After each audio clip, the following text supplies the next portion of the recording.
Pour cette grâce encore qui nous accorde de nous retrouver en ce moment. Nous continuons notre enseignement sur le service de Dieu.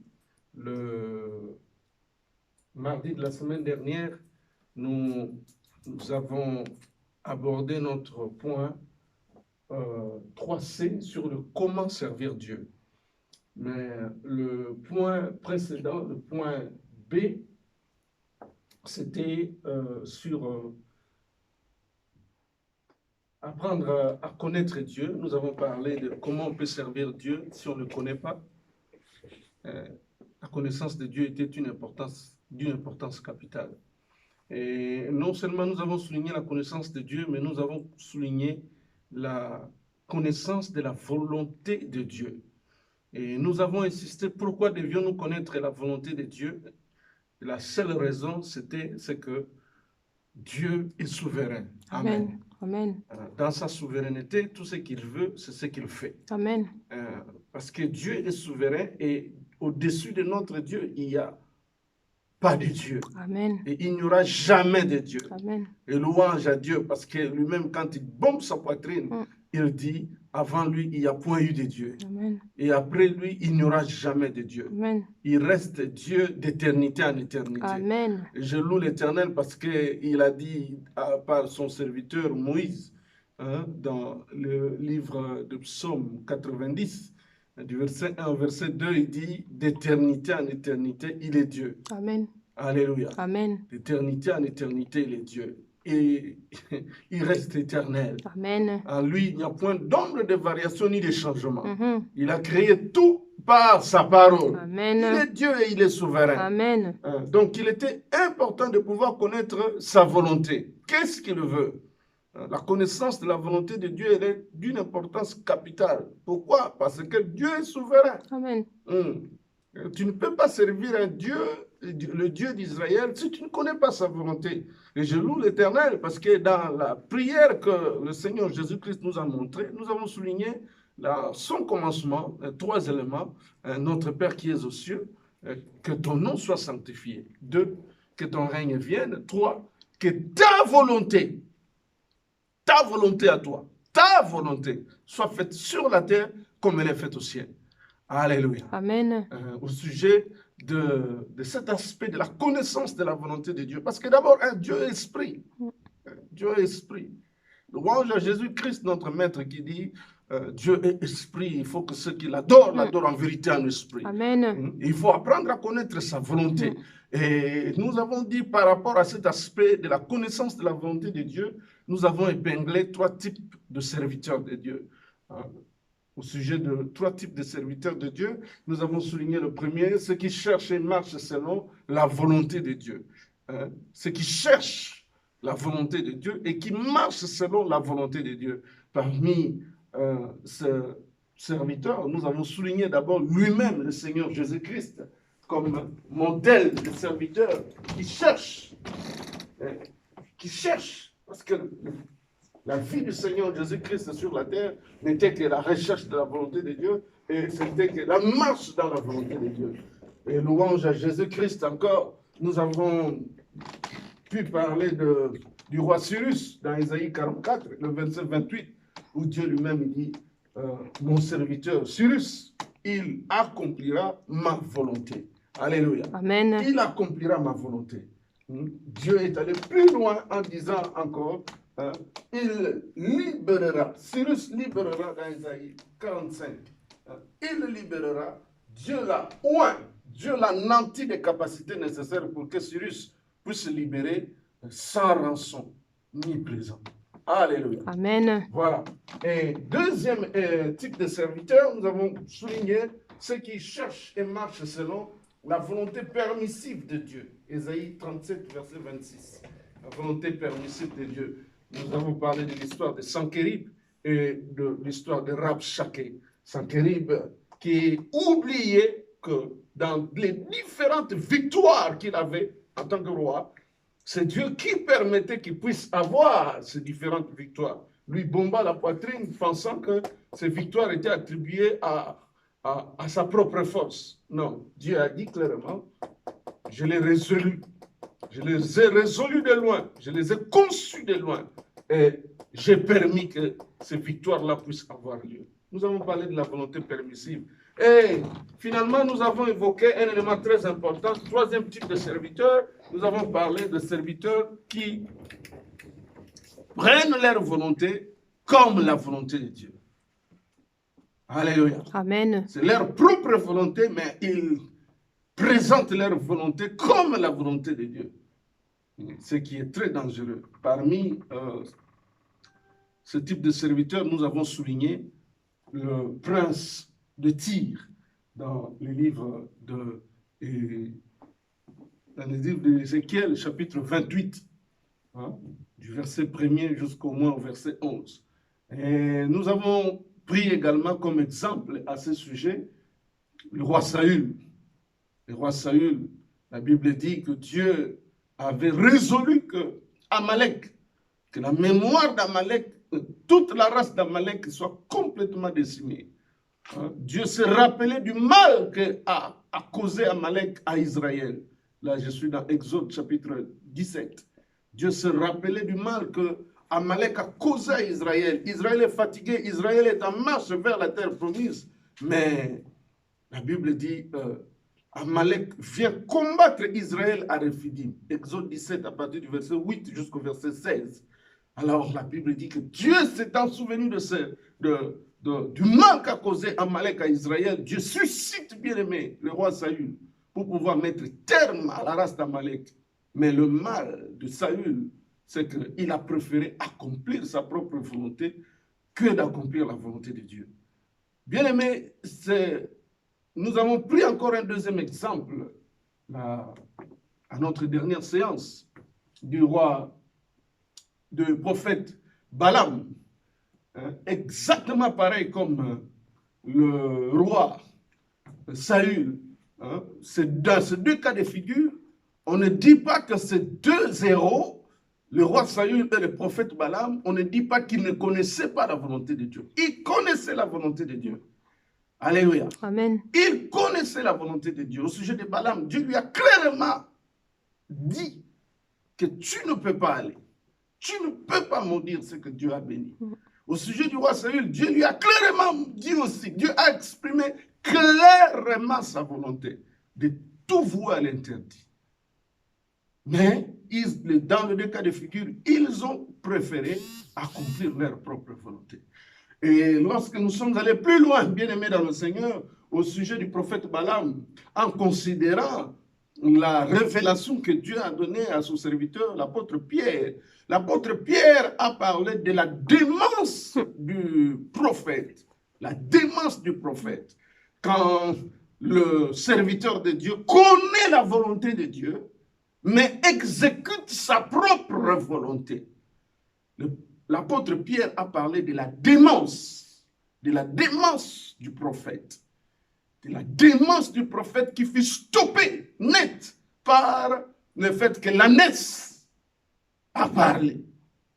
Bien aimé, en essayant de méditer cette parole, nous avons vu le mardi dernier, quand un prophète de Dieu, un prophète c'est une bouche autorisée, c'est le canal par lequel l'Éternel parle.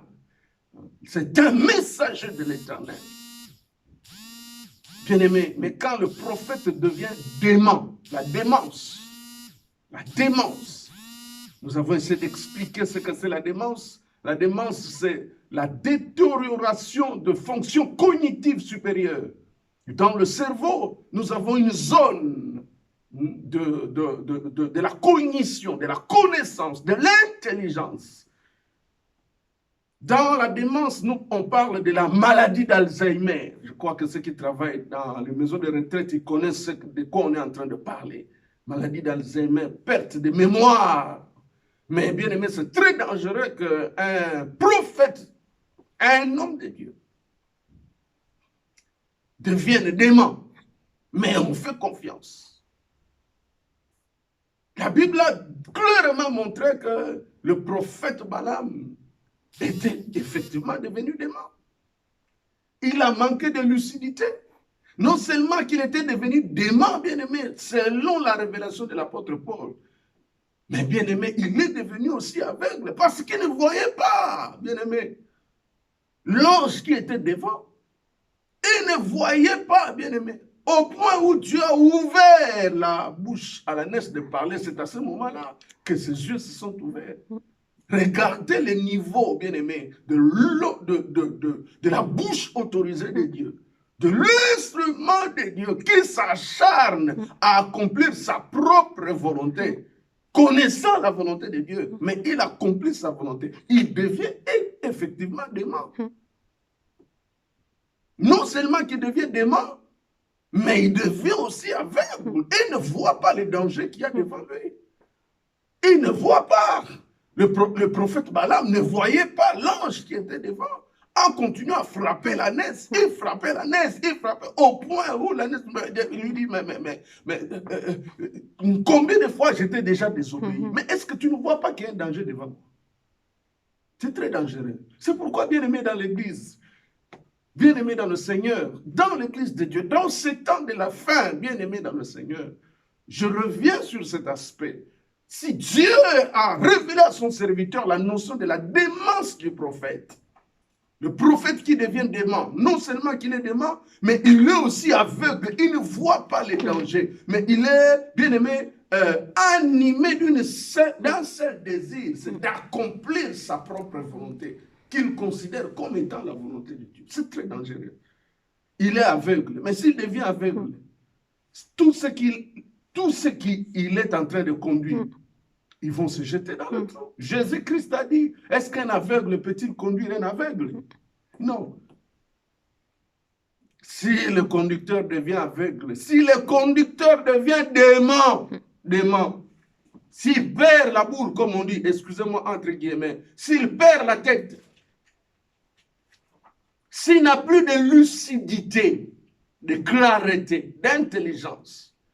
J'ai lu la parole de Dieu, j'ai vu quand la Bible parle du Saint-Esprit, avec Daniel, dans le livre de Daniel au chapitre 5 et au chapitre 2, lorsque, bien aimé dans le Seigneur, on devait chercher celui qui était capable de pouvoir donner l'explication au roi.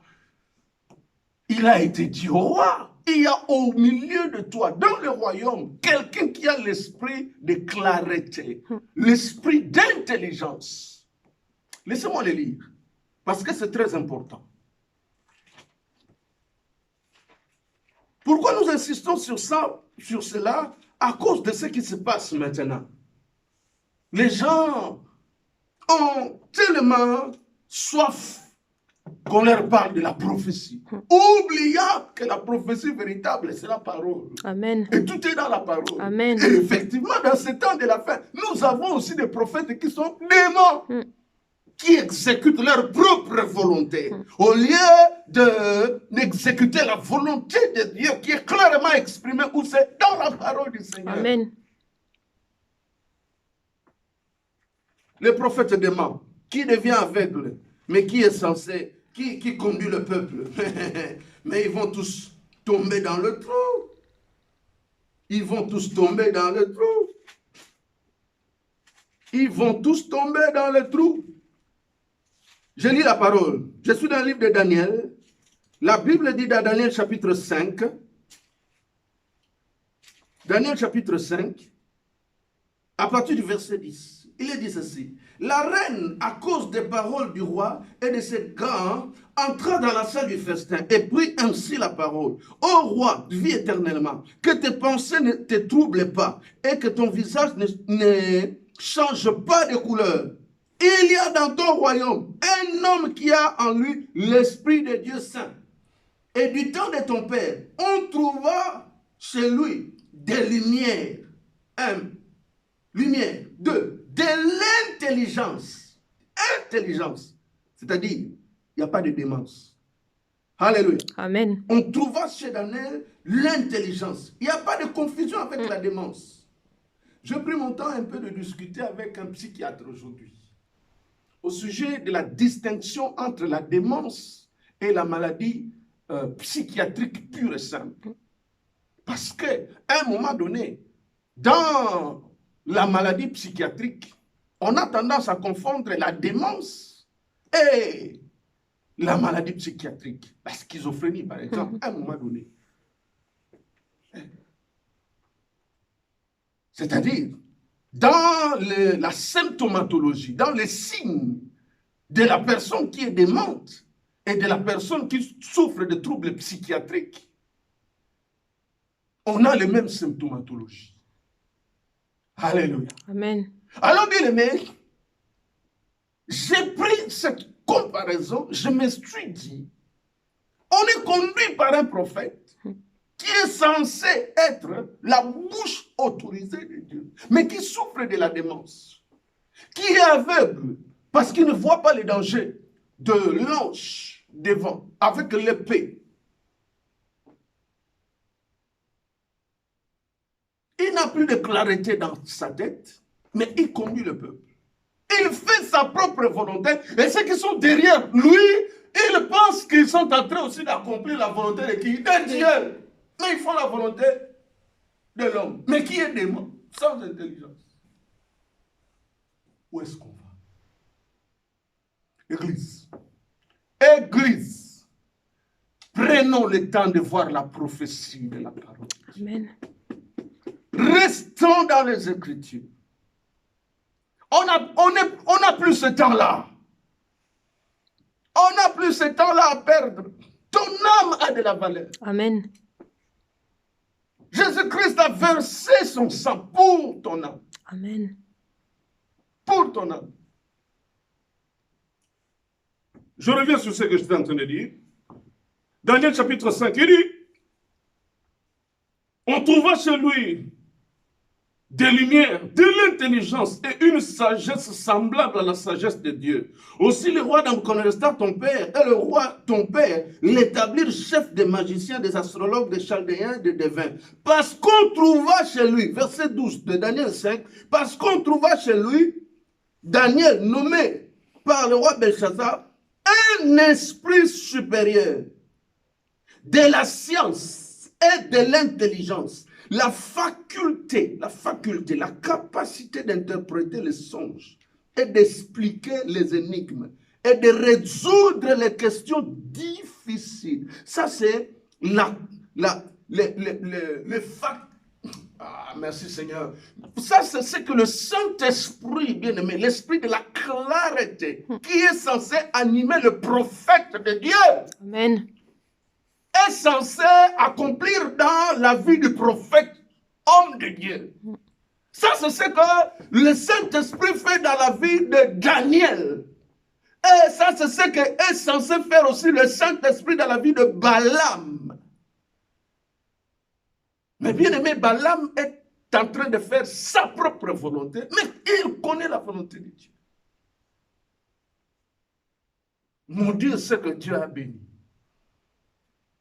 Bien aimé, quand le roi Balak est en train de construire 21 hôtels, 7 premiers hôtels, 7 deuxièmes hôtels, 7 troisièmes hôtels, 7. Lorsque Balak, le roi, est en train de les construire à la demande du prophète Balaam, le but, c'est seulement pour faire du mal à Israël. Le but, c'est seulement pour maudire Israël, ce qui est une contradiction par rapport à la volonté parfaite de Dieu. Bien aimé, regardez le niveau de la gravité. Clairement, la révélation que Dieu a donnée à Pierre au sujet de Balaam le prophète, il était vraiment dément. Il a manqué de la lucidité du Saint-Esprit, de la clarté du Saint-Esprit. Bien-aimé, à cause du prix du sang de Jésus-Christ, je prie que tes yeux s'ouvrent. Amen. Je prie que tes yeux s'ouvrent. Amen. Je prie que tes yeux s'ouvrent. Amen. Je prie que le Saint-Esprit éclaire ton intelligence spirituelle. Amen. Afin que tu comprennes le temps où on est aujourd'hui. Et quelle est la meilleure prophétie? Louange à Dieu. Nous parlerons de la parole prophétique par la grâce du Seigneur.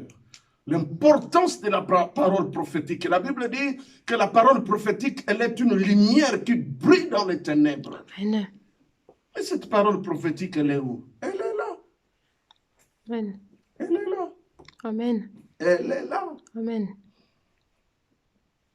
Dimanche, nous parlions des événements majeurs dans la ligne du temps. Dans la ligne du temps, s'il y a eu une éternité, il y a eu un début du temps et il y aura une fin aussi du temps. Et après la fin du temps, il y a une éternité. Mais bien aimé, puisque nous sommes déjà dans cette ligne du temps où nous sommes en train de courir vers la fin du temps. Mais quels sont les événements qui vont caractériser la fin du temps?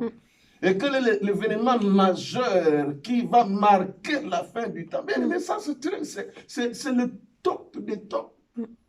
Des tops des tops. Qui doit te booster à pouvoir te préparer. Te préparer parce que le temps est effectivement mauvais. Qui doit te booster de refuser la démence du prophète qui est appelé à maudire au lieu de bénir. Alléluia. Amen. Alléluia. Amen. Que Dieu soit loué. Bien aimé, cet élément est très important. Cet élément est très important. La Bible dit que l'Esprit, le Saint-Esprit dans la vie de l'homme de Dieu, Daniel, c'était l'esprit de la clarté. Alors que dans le cadre du prophète Balaam, il n'y avait plus aucune clarté. Il n'y avait plus aucune clarté où il fonçait, où il avançait. Où il avançait, bien-aimé, il avançait, avançait.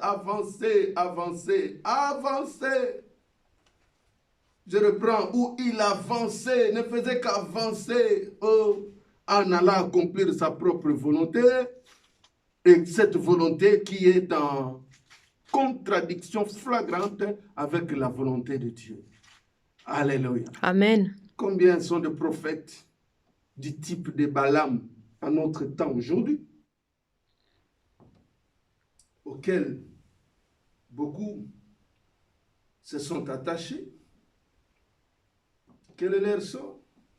Je lis 2 Pierre chapitre 2, versets 15 à 16. Après avoir quitté le droit chemin, ils se sont égarés en suivant la voie de Balaam, fils de Béor, qui aimait le salaire de l'iniquité, mais qui fut repris pour sa transgression. Une ânesse muette faisant entendre une voix d'homme arrêta la démence du prophète. Si c'est ta Bible, papier, souligne la fin du verset 16. Arrêter la démence du prophète. Tu peux, en tant qu'enfant de Dieu, avancer dans la révélation du Saint-Esprit, arrêter la démence du prophète. Prie le Seigneur, il t'ouvrira les yeux.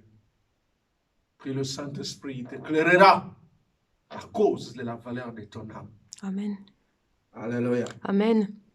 La Bible dit, bien-aimé, lorsque le prophète Balaam est en train d'avancer dans cette voie, quand il a quitté la voie de la droiture, comme il est écrit dans le verset 15 de 2 Pierre 2, il quitte la voie de la droiture. C'est la voie de la perdition qu'il est en train de prendre.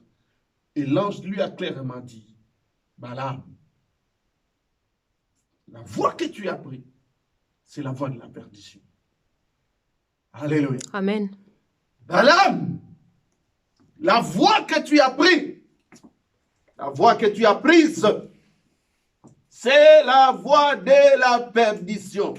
Du chemin qui conduit à la perdition. Ce chemin-là que tu prends pour accomplir ta propre volonté, pour aller maudire ce que Dieu a béni, te conduit à la perdition. Alors ma question, elle est simple. Si le prophète Balaam est conduit dans sa démence, s'il est conduit dans sa démence, et qu'il persiste sur son chemin de la perdition, est-ce que tu vas continuer à le suivre? Est-ce que tu continueras à suivre le prophète Balaam parce que tu es fanatique? Alléluia. Amen. Parce que tu es fanatique du prophète Balaam. Parce que tu le connais. Parce que tu as vécu avec lui. Parce que. Bon, ok. Alors, mourons ensemble avec le prophète Balaam dans son chemin de la perdition. Ton âme a de la valeur. Amen. Christ a versé son sang. Amen. Arrête-toi sur ce chemin de la perdition. Fais volte-face. Répands-toi. Il y a la vie éternelle devant toi. Amen.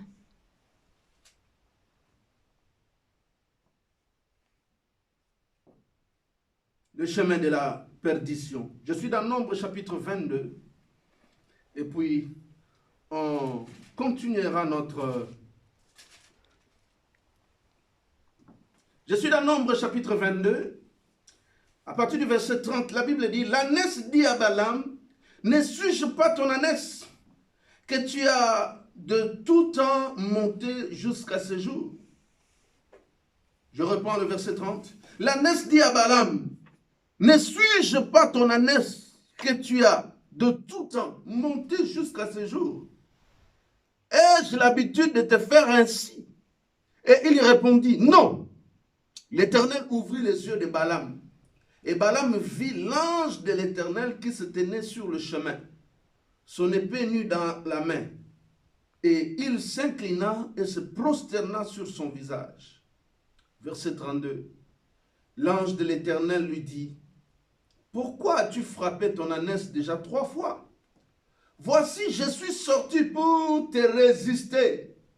Fin du verset 32. Car je te vois suivre un chemin qui mène à la perdition. Un chemin qui mène à la perdition. Bien aimé, quand il n'y a pas de clarté, quand le Saint-Esprit n'est pas là, quand le Saint-Esprit n'accorde plus la clarté, quand le ténèbre est là, quand le ténèbre est en train de frapper, bien aimé, l'intelligence de Balaam, et il se conduit dans le chemin de la perdition. Ma question était simple tout à l'heure. Jusqu'à quand continueras-tu à suivre le prophète Balaam dans son chemin de la perdition?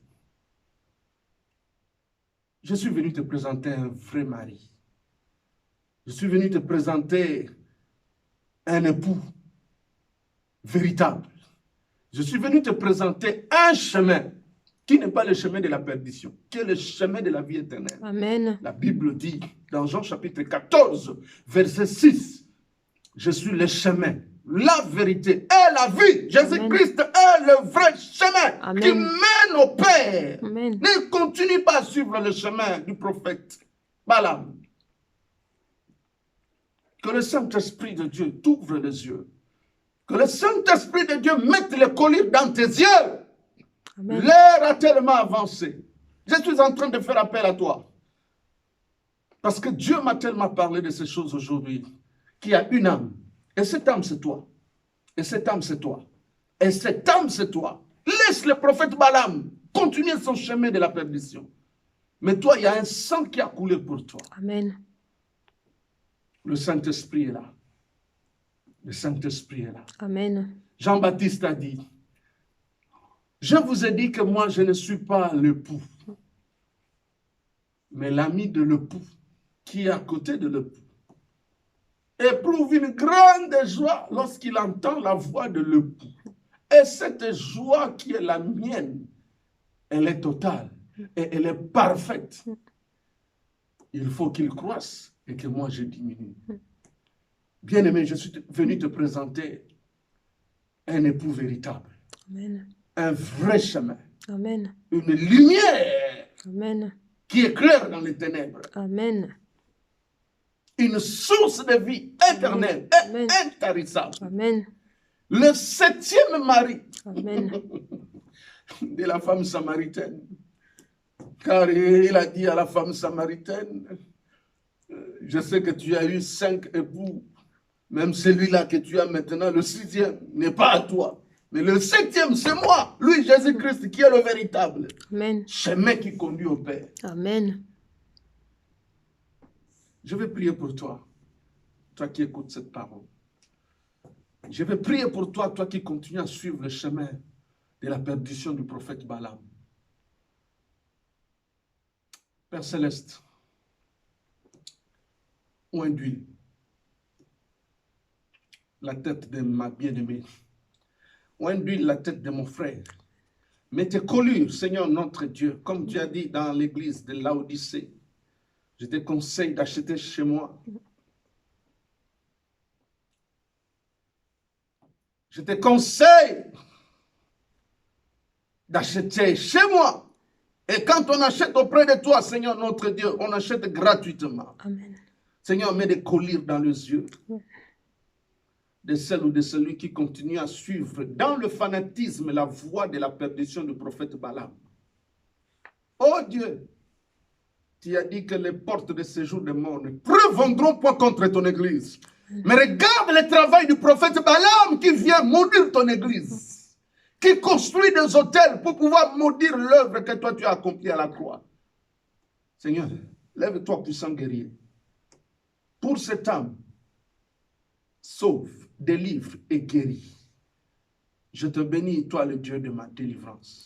Fais-le pour la gloire de ton nom. Amen. Et que les écailles des yeux puissent tomber. Couvre la nudité, Seigneur notre Dieu, parce que tu l'as fait à la croix de Golgotha. Nous sommes dans cette église du temps de la fin, de cette église de Laodicée, Seigneur notre Dieu, où on ne sait plus distinguer le pied gauche du pied droit. Seigneur notre Dieu, aide-nous dans ta bonté, avec l'esprit de la clarté, le Saint-Esprit de Dieu, comme tu l'as dit dans Daniel chapitre 9, l'esprit d'intelligence, de clarté, l'esprit supérieur. Amen. Père, fais-le pour la gloire de ton nom. Au nom de Jésus-Christ, mon Seigneur et Sauveur. Amen. Amen. Merci. Il nous reste quelques temps. Nous allons essayer d'avancer. Je disais, cette partie était importante parce qu'aujourd'hui, j'étais tellement poussé par l'Esprit. Dieu a tellement insisté que je revienne sur ça parce qu'il y a un besoin quelque part. Et Dieu sait ce besoin. Que Dieu soit loué. Voilà. Nous avons donc entamé notre partie de comment servir Dieu. Alors, le premier élément que nous avons souligné dans le comment servir Dieu, c'est 1 Chronique chapitre 28, verset 9. Servir Dieu d'une âme bien disposée et d'un cœur dévoué. Nous avons parlé du dévouement de cœur, de la pureté de cœur. Au sujet du dévouement du cœur et de la pureté de cœur, nous avons utilisé le psaume 24, verset 3 à 5.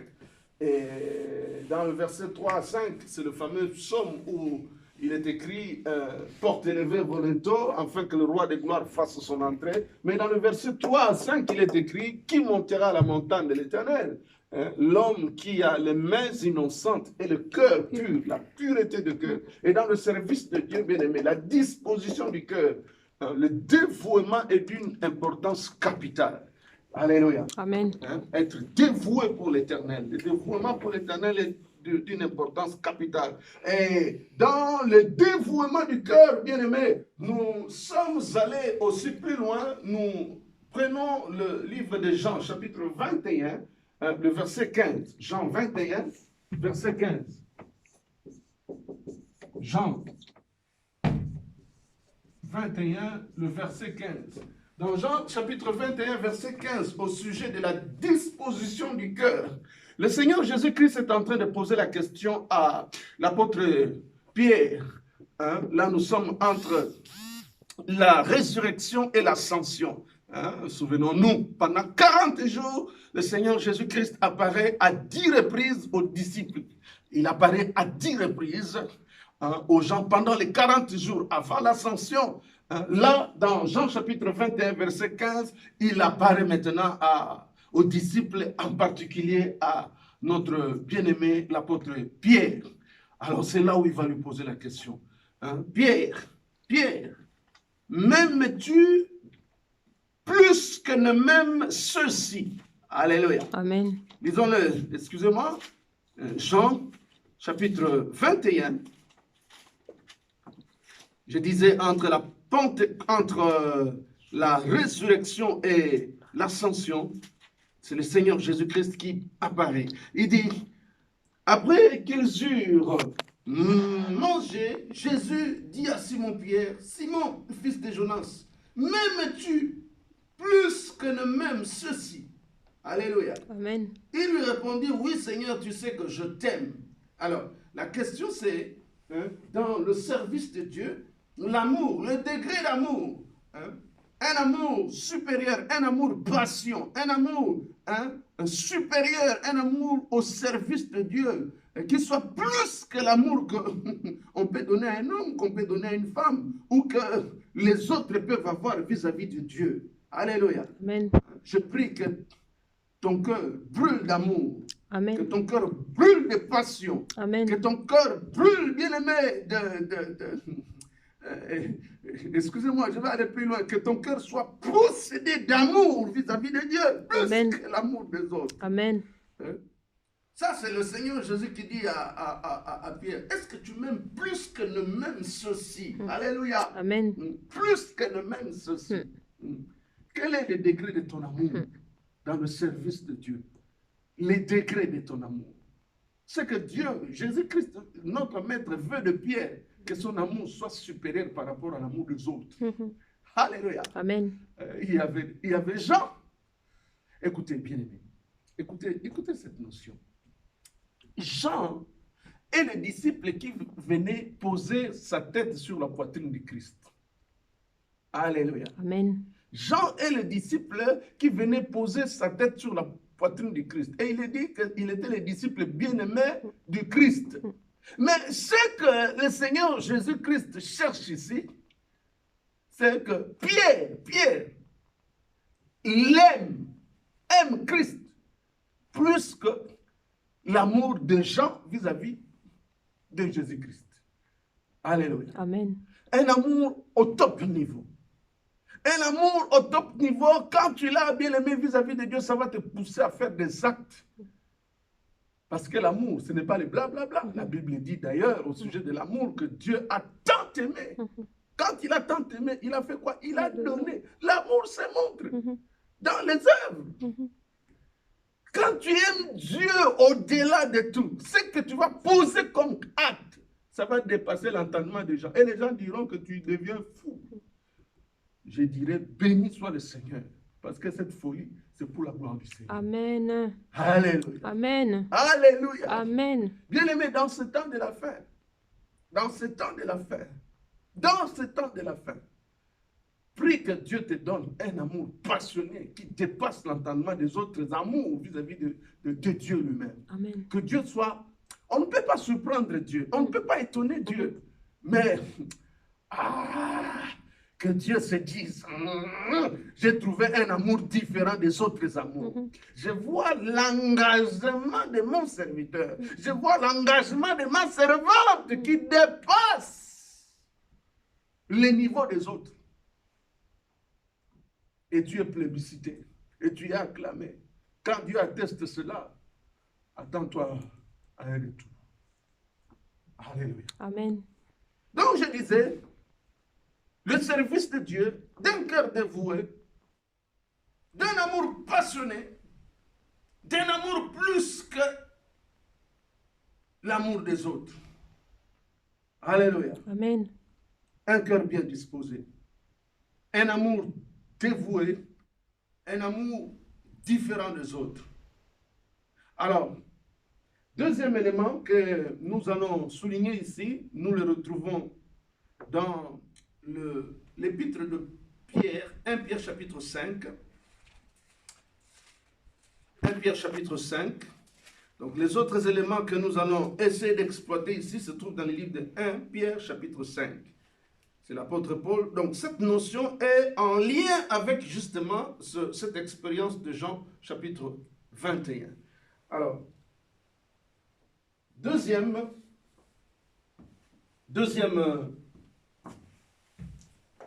élément que nous notons ici.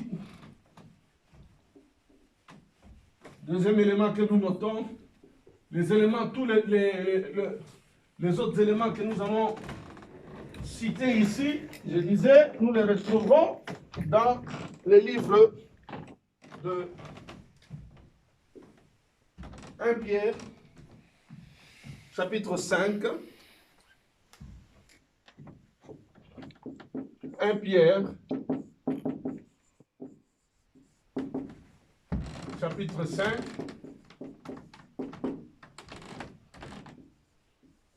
Versets 1 à 5. Alors, voici notre deuxième élément. Notre deuxième élément, laissez-moi d'abord lire ce que la Bible dit dans 1 Pierre chapitre 5. Il est dit ceci: voici les exhortations que j'adresse aux anciens qui sont parmi vous. Alléluia. Amen. C'est l'apôtre Pierre. Voici les exhortations que j'adresse aux anciens qui sont parmi vous. Moi, ancien comme eux, témoin des souffrances de Christ et participant de la gloire qui doit être manifestée. Verset 2. Paissez le troupeau de Dieu qui est sous votre garde, non par contrainte, mais volontairement, selon Dieu. Non pour un gain sordide, mais avec dévouement. Non comme dominant sur ceux qui vous sont échus en partage, mais en étant les modèles du troupeau. Et lorsque le souverain berger paraîtra, vous obtiendrez la couronne incorruptible de la gloire. Amen. Amen. Il dit de même, vous qui êtes jeunes, soyez soumis aux anciens et tous, dans vos rapports mutuels, revêtez-vous d'humilité, car Dieu résiste aux orgueilleux, mais fait grâce aux humbles. Donc, là, notre deuxième élément, il dit ceci: tu ne dois pas servir Dieu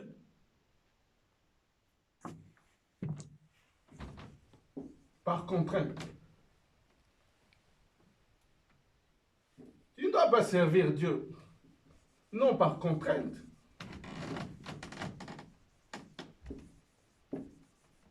Non par contrainte.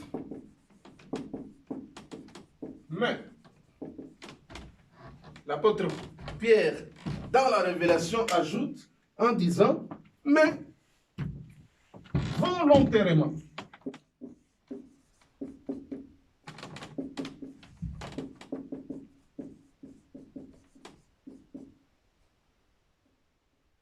Volontairement. Non par contrainte, mais volontairement, selon Dieu.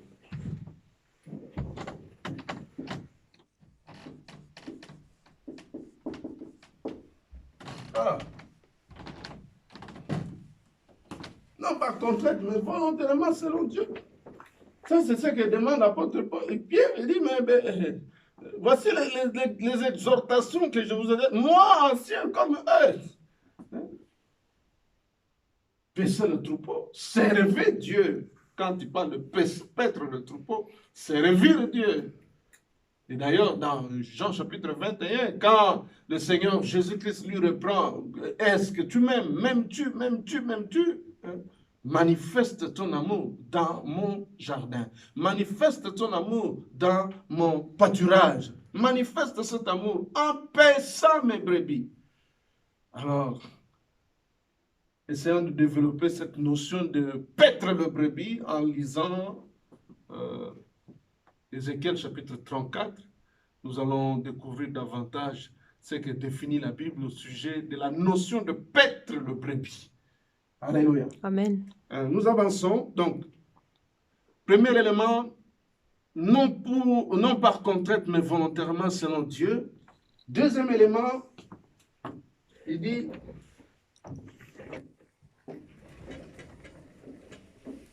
non pour un gain sordide.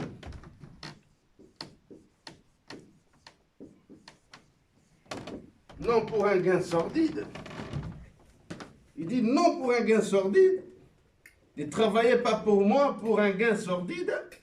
Hein?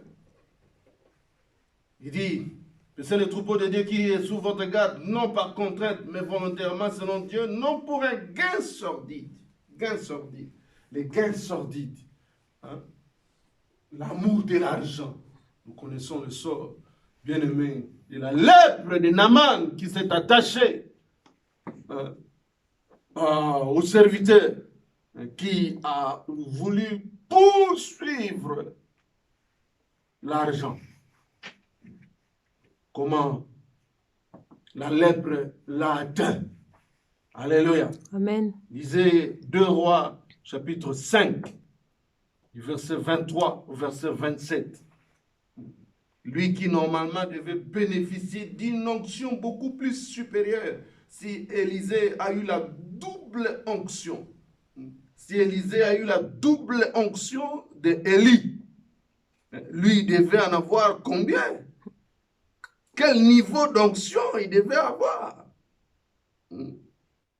Quel niveau d'onction devait-il avoir, bien-aimé dans le Seigneur, à cause de l'amour de l'argent, de gains sordides? La lèpre de Naaman va attraper Géasi. Alléluia. Amen. À cause de gains sordides, l'amour de l'argent. La Bible dit, l'amour de l'argent, c'est la racine de tous les maux. Gains sordides, esprit de gains sordides. On sert Dieu par intérêt. On sert Dieu pour le ventre. On oublie que il y a des récompenses qui sont beaucoup plus glorieuses que l'or, que l'argent terrestre éphémère. Alléluia. Amen. Géasi a mis fin. Géasi a stoppé son avenir. Géasi ne s'est pas rendu compte qu'il pouvait lui faire plus qu'Élisée. Jésus-Christ, notre Maître, a dit, si vous croyez en moi, vous ferez des miracles plus que ce que moi je fais. Alléluia. Amen. Ça, c'est le Maître qui nous a dit ça. Je reviens sur ma réflexion. Si Élisée a eu la double portion d'Élie, qu'aurait été le niveau d'onction de Géasi, il y a des problèmes. Quel sordide. Quel sordide qui va arrêter la suite du ministère. Le gain sordide qui va attirer la malédiction de la lèpre, qui va transférer la lèpre du général Naaman, qui va s'attacher à lui et qui va stopper net la suite du ministère. Bien-aimé, c'est Dieu qui bénit. Amen. Tu peux investir aujourd'hui. Peut-être l'investissement en question, ce n'est pas toi qui en bénéficieras, ce sera peut-être des enfants de tes enfants. Mais laisse-moi te dire que ma Bible dit, dans le livre de Job, Dieu dit, de qui suis-je débiteur? Alléluia. Amen. De qui suis-je débiteur? Je le payerai. Alléluia. Amen. Dieu bombe la poitrine. De qui suis-je débiteur? Job 41, verset 2. De qui suis-je le débiteur? Je le paierai. Sous le ciel, tout m'appartient. De qui suis-je le débiteur? En lingala, nous disons, Nazana nyongwa nani, nako futa yangu. À qui je dois, je le paierai. Tu peux investir aujourd'hui, je disais, dans l'œuvre de Dieu. À cause de l'amour suprême de Dieu. À cause de l'amour supérieur. Comme Jésus-Christ a dit, m'aimes-tu plus que ne m'aime ceci?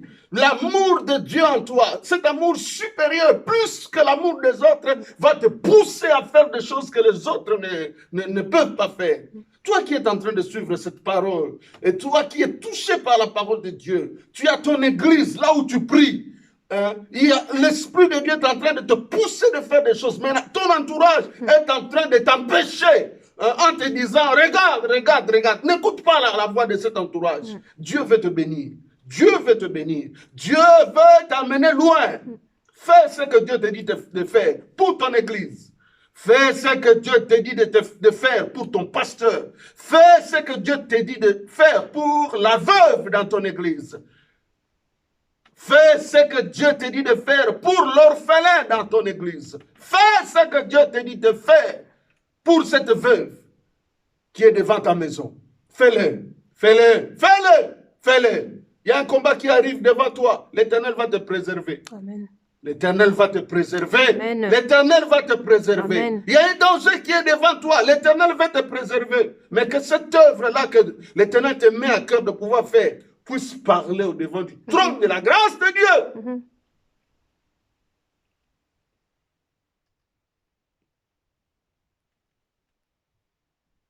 À cause de gains sordides, Géasi a stoppé net le ministère.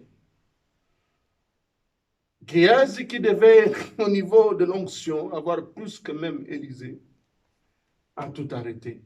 Et la lèpre s'est attachée à lui. On ne sert pas Dieu pour des gains sordides. On sert Dieu d'abord pour le royaume. Amen. Pour le royaume. Amen.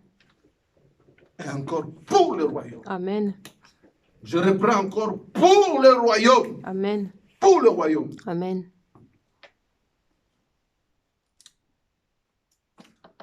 Éternel notre Dieu, je bénis ta fidélité, je te loue parce que tu es merveilleux. Amen.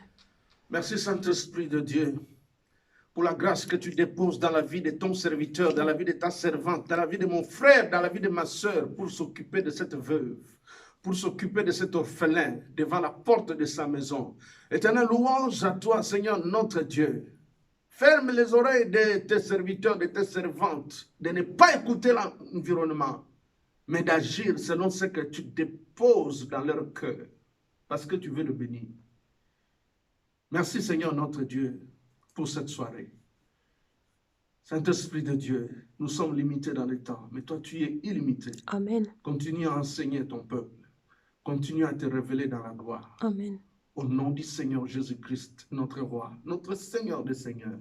Ô Père, préserve-nous contre l'aveuglement de Balaam. Nous ne voulons pas, Seigneur notre Dieu, suivre des serviteurs aveugles. Nous ne voulons pas, Seigneur notre Dieu, suivre la folie de Balaam. Nous refusons au nom de Jésus-Christ, notre roi, de suivre, Seigneur notre Dieu, la démence de Balaam. Père, nous voulons nous remettre sur le droit chemin. Nous refusons le chemin de la perdition de Balaam. Oh, toi qui es le chemin, la vérité et la vie, Jésus-Christ, le roi de gloire, garde notre foi fidèle en toi et garde-nous sur ce sentier de la justice qui est toi-même. Amen. Quel que soit le vent, quel que soit les marées, tu as dit tu seras avec nous jusqu'à la fin du temps. Amen. Ne nous abandonne pas, nous sommes ton peuple. Amen. Seigneur, dans ta colère, je veux dire comme Habakkuk, souviens-toi de ta miséricorde. Et ce que tu as promis de faire toi-même, accomplis-le dans la suite du temps, à cause de ta fidélité.